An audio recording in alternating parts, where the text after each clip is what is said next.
Well, I started last year after being involved in crypto for over 2 years. So I'm a nerd investor in Ethereum.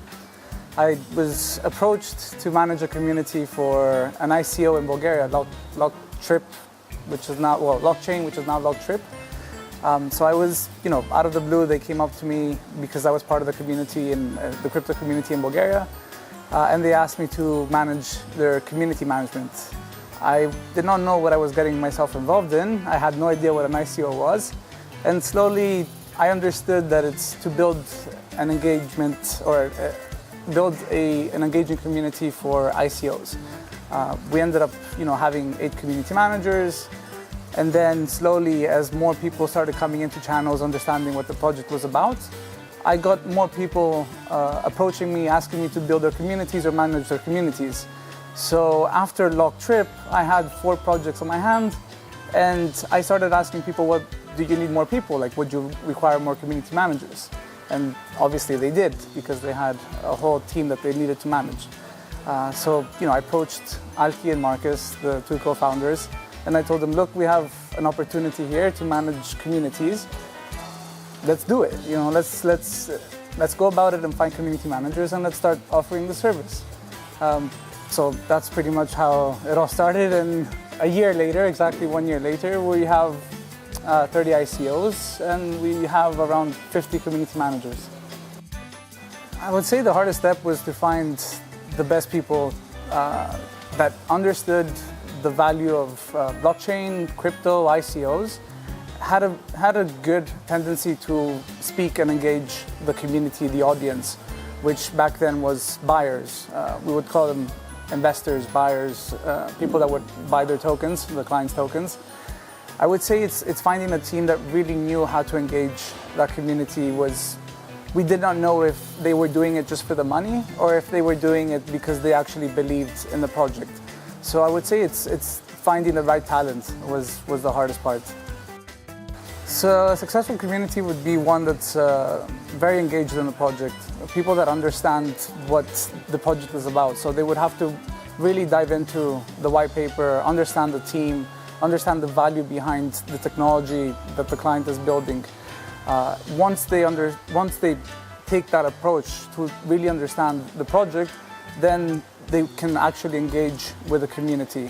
So it requires them to be really consistent, adamant of what the client is trying to do.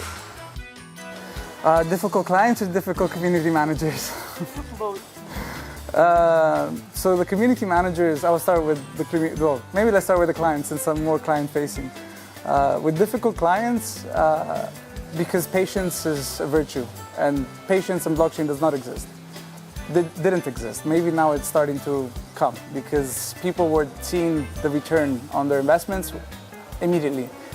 Once the token sale was done, which could have been finished in a second or even before the actual token sale happened, people were already seeing their returns on investments because the tokens got listed. So every client that we spoke to was like, well, we need to do this immediately. Like, without a white paper, without a website, I have an idea, I want to start selling. What do we do? So in that case, it's really taking a step back and making them understand that they're building a business, that in order for them to succeed, there needs to be an engaged community to be built. They need to take the right step, the right approach. And also, there needs to be a budget. So a difficult client is one that I would say rushes into things. And this is also, I would take this and move it into the community. So how do you deal with difficult community managers? These are people, I would say community managers that don't understand the value of engaging people or being open and exposing themselves to the community themselves or to the client, being way too direct. So let's say cocky in a way. So it's taking them and really training them to be respectful. So respecting the community itself, not just shutting people down because they are not so immersed in crypto or blockchain, to tell them, well, you don't know how to open a wallet, go find it out yourself. So it's really taking them step by step. So it's baby steps. The blockchain community as a whole. There's a lot of things. It's X out the scam. So stop thinking that blockchain is just cryptocurrencies. really start educating people in the value of the technology, the potential of the community, why it became so powerful. It didn't become powerful because of the prices. The price became as such because the community was so, I would say they were very much understanding what is the value of the technology and that you can trade it peer-to-peer. At that point, when you understand this, that there's no wall between you and the person in front of you, and it's all built around the community, that's what blockchain was. And that's not just blockchain, that's just every industry in the world requires an engaged community to grow. But blockchain has done it better than anyone else. I mean, it's done it so much faster than anyone else, to the point where it reached, where it reached. Family. No, it's people. I mean, the community gave me people. It gave me people that did not understand what they were getting into, and all of a sudden they had passion. So it's even our own community managers in MaZee, I keep on trying to understand what's keeping them so involved in being in MaZee, and it's themselves. It's what they've built for each other. So it's what blockchain has brought or what the community in blockchain has brought is that they all are doing it for something bigger. It's not just for themselves, they're doing it for each other. So it's this openness, it's a society-driven environment.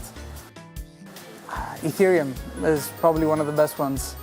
EOS is a pretty good one. Locktrip, where I started, was a very good one. Dash is starting to grow as well. I mean, I would take the first ones that I was really a part of, because I don't have that much time to really get myself involved in ICOs or STOs these days. So I take the first ones that I really joined since I bought into them. So Stellar, Ethereum, Dash, Ripple, Litecoin.